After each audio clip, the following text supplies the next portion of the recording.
think we are finished with our agenda item on program, and if people can withstand anything more, I see we're losing some people already. We'll turn just to see if there are any thoughts people want to share about the bylaws. We have a bylaws committee. They'll be working. You can send your suggestions to the bylaws committee. Judy Moss is the chair. But if you have any suggestions you want to put on the table now, we'll be welcome to hear them before we adjourn. Jack. I have two thoughts. One is, on Wednesday night when I had dinner with John Dawsoner, he told me that he had written revised bylaws and shared it with 3 people.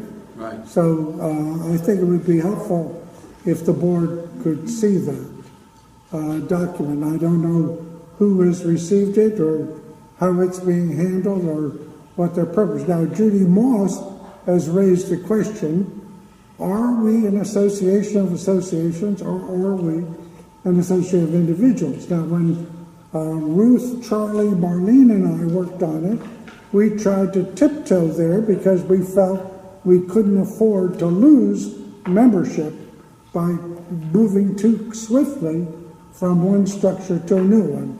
Membership was too fragile, so we didn't do that.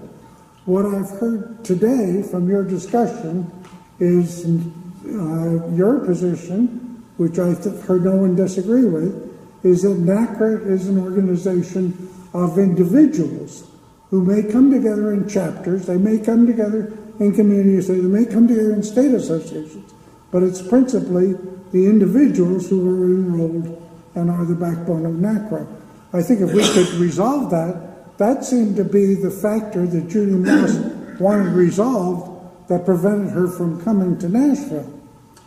I didn't, in my earlier comments, I didn't mean to address the bylaws issue. I was just expressing my personal view that in terms of NaCCRA's effectiveness and finances, individual memberships are more valuable than the corporate memberships. I wasn't jumping to the conclusion that the various kinds of corporate memberships should be abolished. I wasn't implying that you had said that. Okay. What I was saying was that you did say it because it's truth. Right. And that if we're in agreement on that, then we can give Judy the direction that she said that she needs to complete her job. She said she's unable to complete her job because she's not had direction on this one issue from the board. Do you want to propose a motion? Well, I think you stated it very well earlier. Okay. I wish I'd captured your words. Well, it's on the tape. Pardon? It's on the tape, presumably. Well, no, really well. Well, I wasn't planning to transcribe. My logic would not be appropriate bylaws language, but I think I also do not want to lose the members or lose the friendship of the people who are in chapters and state associations. Well, that was what we struggled with before, and that's now, that work is considered unsatisfactory. So let the new group work on it. I would not propose abolishing those from the bylaws, but I would propose something to the effect that NaCCRA considers individual memberships to be the primary constituency which it is seeking to cultivate, something like that, and keep grandfather in the existing chapters. And does individual membership include non-residents? That's what the current bylaws. The current bylaws allow non-residents to be members. Right, they're not full members. Yes, they are. No, that was one of the changes that were made on the motion by Judy Moss during the January 31st teleconference. Liz Tiedemann now would be a supporting member, but not a full member. No, according to the current bylaws, and unless we have amended the bylaws, these stand, individuals who are residents of CCRCs or life care communities may become individual members upon receipt and so forth. Individuals who are not such residents but who are supportive of the purposes of NaCCRA may become supporting members upon payment of dues as determined by the board of directors. So that's what I just said. Supporting members. In other words, supporting members are different than full members. Well, they're a different class. It's just a category, but they're still members. Well, Okay. I guess what Judy wants to know is, do we want to continue that philosophy on? No, her concern is with the community membership. This issue that's been raised here, that if you pay a community membership, nobody has to take out an individual membership. What is the meaning? The state associations, we can see the logic of it, as Jack Snyder so eloquently put it earlier today. We've always understood that. When we were doing the bylaws, we understood that, and the question was, we have these community memberships, like Deerfield has given us a report as a community association. As Marlene pointed out, that just means their resident council voted to pay $200 and they get 10 copies of the Lifeline. So if you're going to continue all those memberships, then you have to have a hybrid organization, which is what we tried to put in place before, although it was changed in the teleconference from what the bylaws committee had worked out. However, now there's a new bylaws committee that has no members in common with the old committee, and so I think we need to hear from them. What is the thinking? Are we going to dismiss those old memberships? I think that the question is a little too. I'll come to Marlene. I think the question is a little too complicated for us to settle tonight.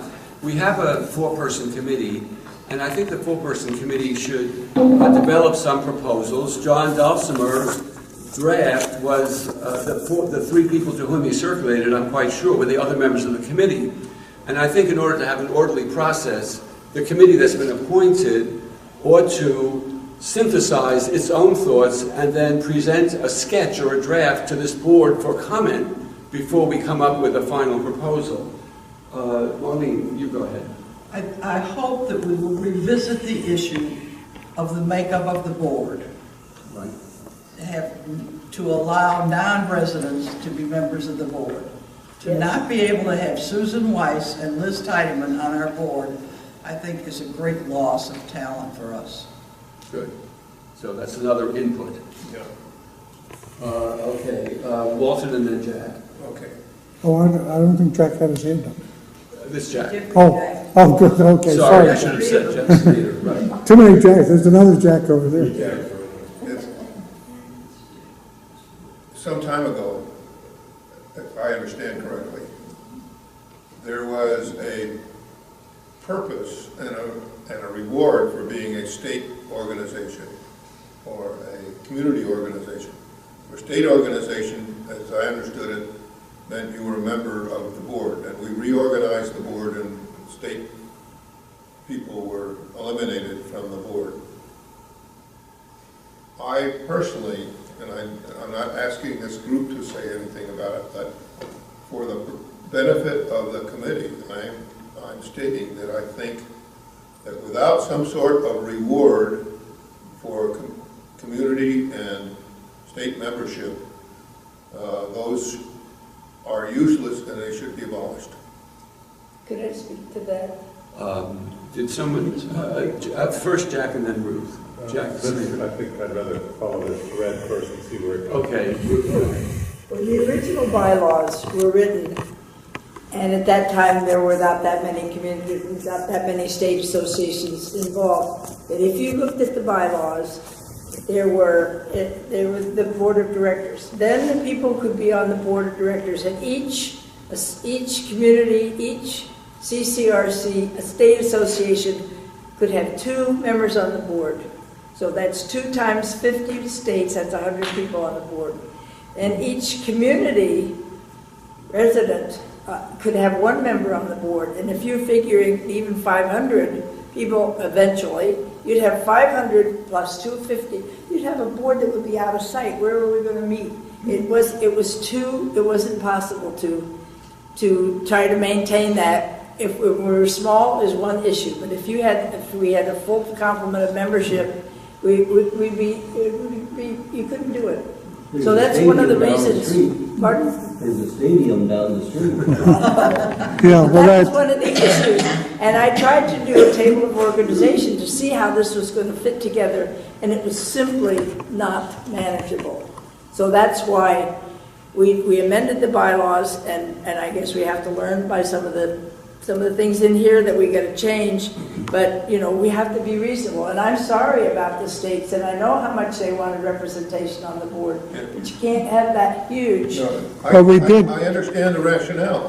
What I'm saying is, if you're not gonna reward them for paying you a big pile of money, why should they do it at all? We did reward them. Ruth had Ron Herring, when he was president-elect, have regular conference meetings with the state presidents, and they were getting engaged.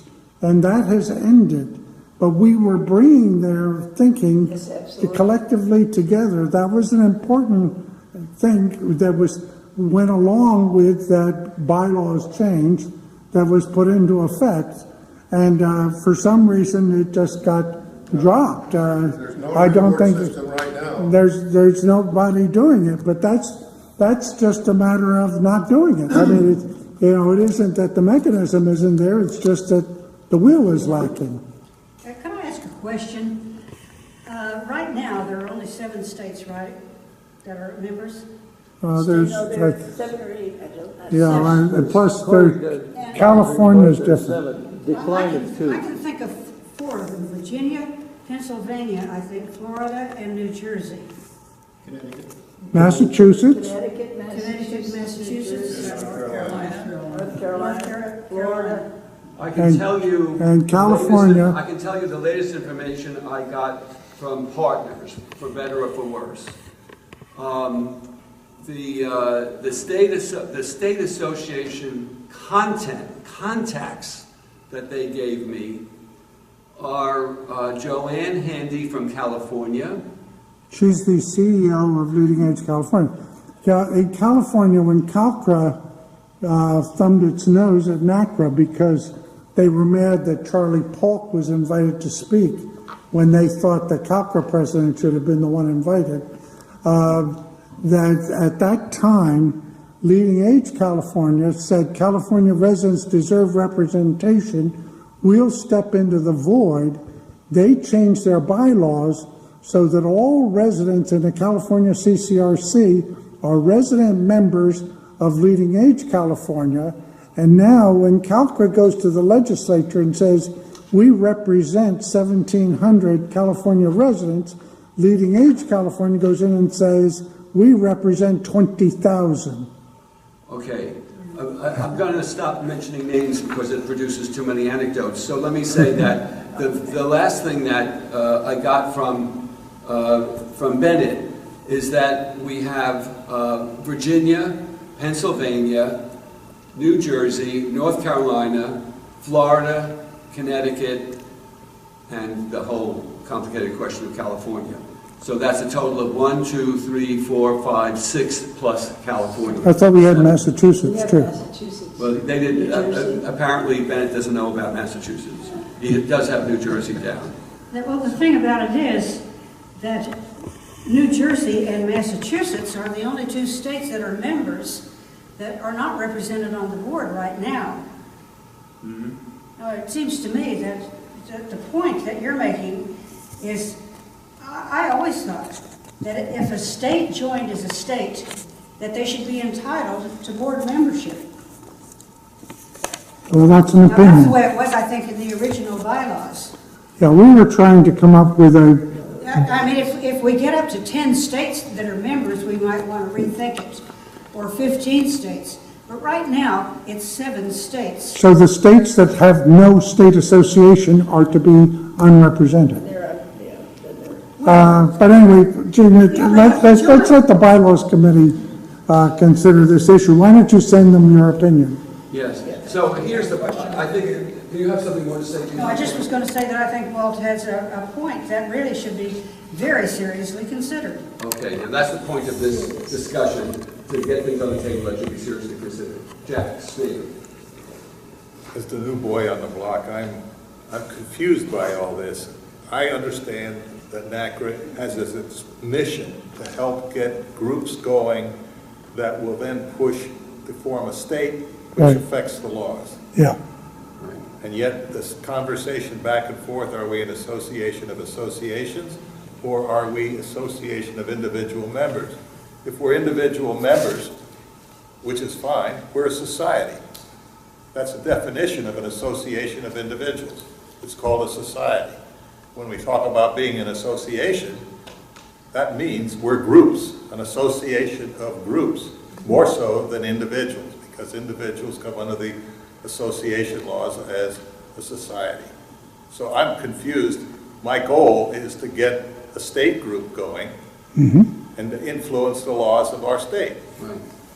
And if you look at our mission, that's what it's all about. It collaborates nationwide with residents and prospective residents of CCRCs and allied organizations for the purpose of promoting, protecting, and improving the CCRC lifestyle. I agree, and that's what I understand it to be, but the conversation of the last 10 minutes Yeah. doesn't seem to reflect that. But it's here. We got to live it. You know, but one of the issues has to do with, the reason we want membership is to raise funds so that we can accomplish some of the tasks that we've given ourselves. We need an income that matches our expenditures, let me put it that way. State membership right now is $500. That's 25 members. I don't know what a community membership is. It's probably less than that. 200. I thought it was 200, that's 50 10 for members. state, 25 for community. So an association, a CCRC with 300 or 400 people can pay $200, equivalent of 10 regular memberships, and all our people are supposedly members. That's where the confusion comes. Never. Jack, the reason why you're confused is because the situation is confusing. We have inherited a kind of, I don't know what you would call it, but we've inherited a patchwork of some kind that is not necessarily coherent. I've been not a member of NaCCRA that long, maybe 2 years, and I still find it utterly confusing.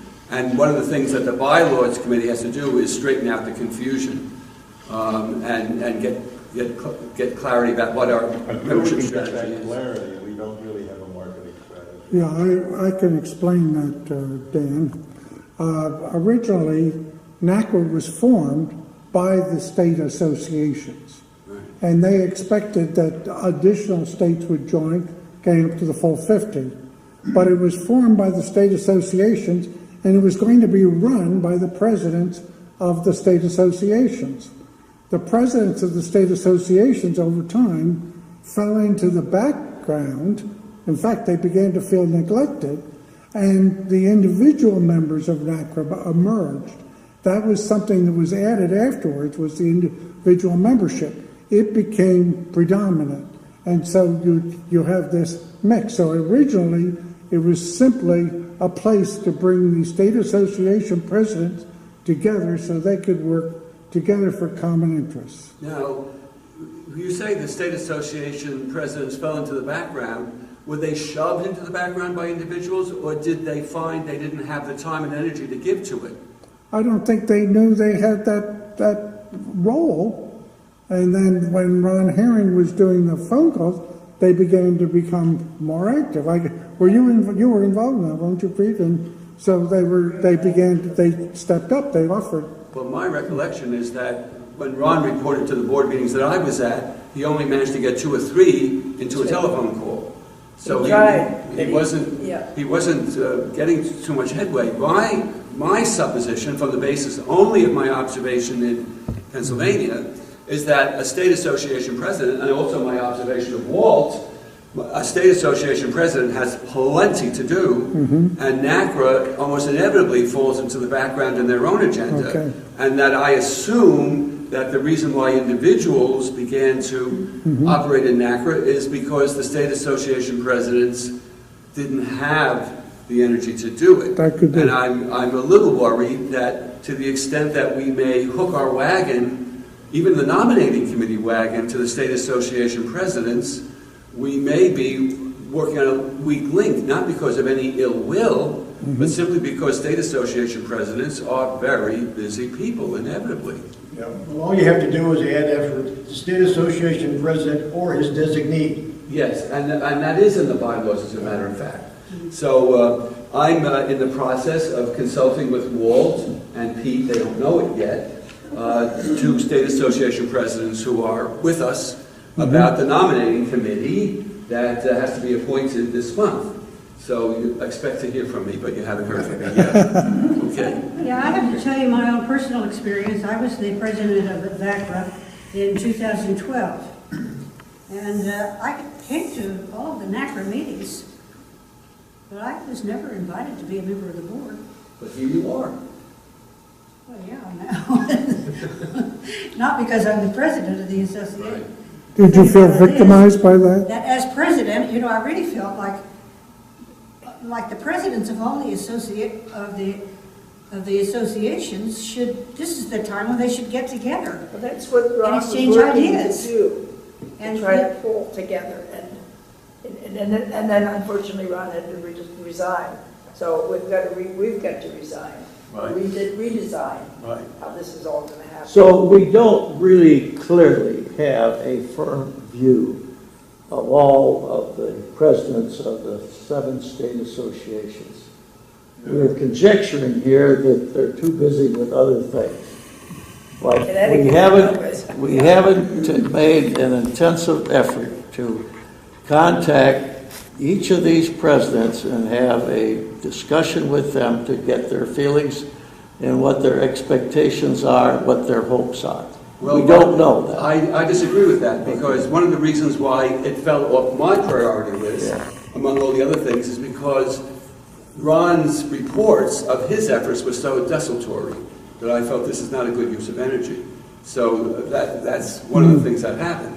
Well, I took part in that telephone conference of the state association presidents, and I found it to be very helpful.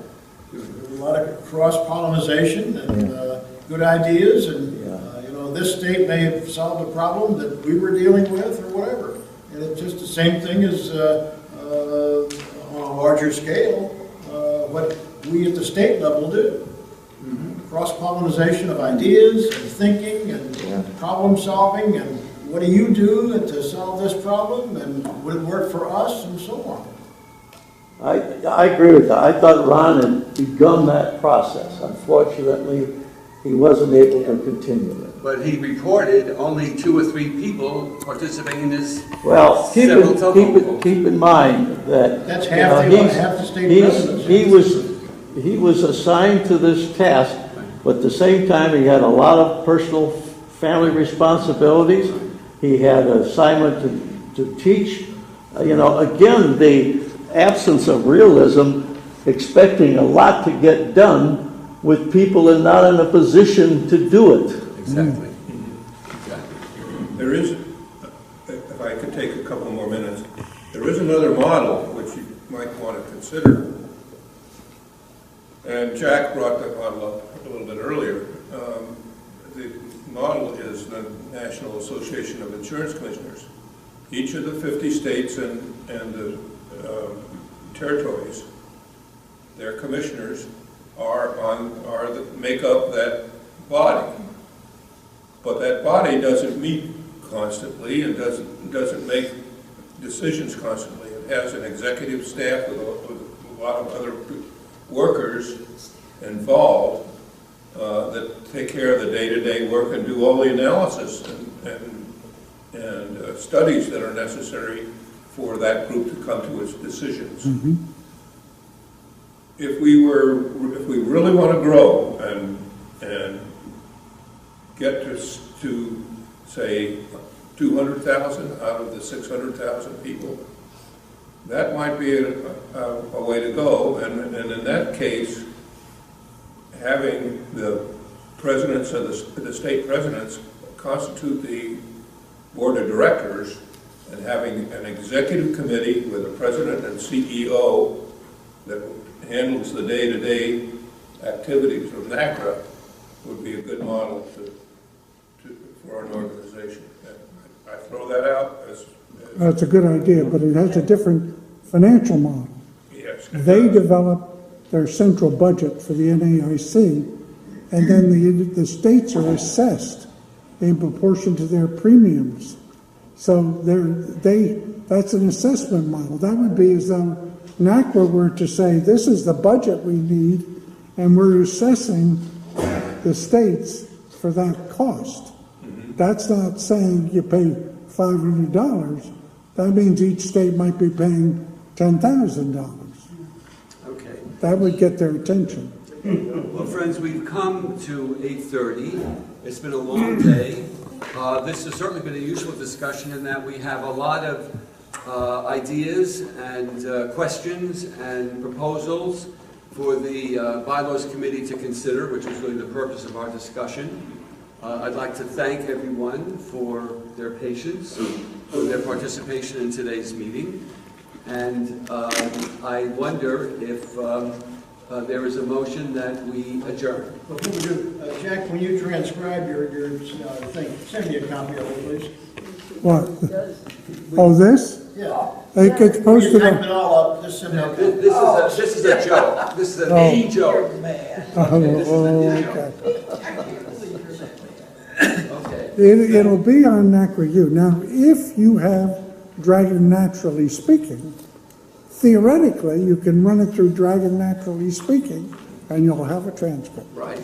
And Okay. it's called Drag Dragon. Oh, never mind. Wait, you do Vistaprint first, then we'll worry about the advanced. It's a word recognition software. Oh, sorry, I'm out of that loop. Okay.